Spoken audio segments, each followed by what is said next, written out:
ஒரு பருக்கை சோறு கூட மிச்சம் வைக்க மாட்டாங்க. இட்லி, தோசை, சப்பாத்தி எல்லாத்துக்குமே சூப்பரான பக்காவான சைட் டிஷ். அதை செய்யறதுக்கு வானல்ல 2 டீஸ்பூன் எண்ணெய் ஊற்றி, கட்டி பெருங்காயம், 2 டேபிள் ஸ்பூன் கடலைப்பருப்பு, 2 டேபிள் ஸ்பூன் உளுத்தப்பருப்பு சேர்த்து நல்லா செவந்து வறுபட்டதும் இதோட 15 பூண்டு பல் சேர்த்து நல்லா வதங்கின பிறகு இதோட ஒரு 6, 7 வரமிளகாய் கூடவே சின்ன நெல்லிக்காய் சைஸ் புளியை பிரித்து சேர்த்து அதையும் நல்லா வதக்கிக்கங்க. எல்லாம் ஓரளவுக்கு வறுபட்டதும் இதை அப்படியே ஒரு பிளேட்டில் மாற்றி ஆற விட்டுடுங்க. இப்போ அதே வானலில் 1 டீஸ்பூன் எண்ணெய் விட்டு 2 கப் அளவுக்கு ஃப்ரெஷ்ஷான கருவேப்பிலை நல்லா அலசி எடுத்து உணர்ந்த பிறகு அதை வானலில் சேர்த்து வறுத்துக்கங்க. நல்லா மொறுமொறுன்னு கிறிஸ்பியாக வறுபடணும்.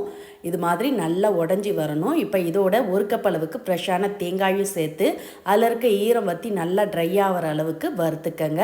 இப்போ எல்லாம் நல்லா வறுபட்டு ட்ரை ஆனதும் அடுப்பை ஆஃப் பண்ணி அப்படியே ஆற விட்டுடுங்க. ஆறின பிறகு இப்போ மிக்சர் ஜாரில் நம்ம வறுத்தெடுத்த கடலைப்பருப்பு, வரமிளகாய், பூண்டு எல்லாத்தையும் சேர்த்துட்டு கருவேப்பிலை, தேங்காயும் சேர்த்து கூடவே 1 டீஸ்பூன் உப்பும் சேர்த்து கொஞ்சமாக தண்ணி விட்டு இது மாதிரி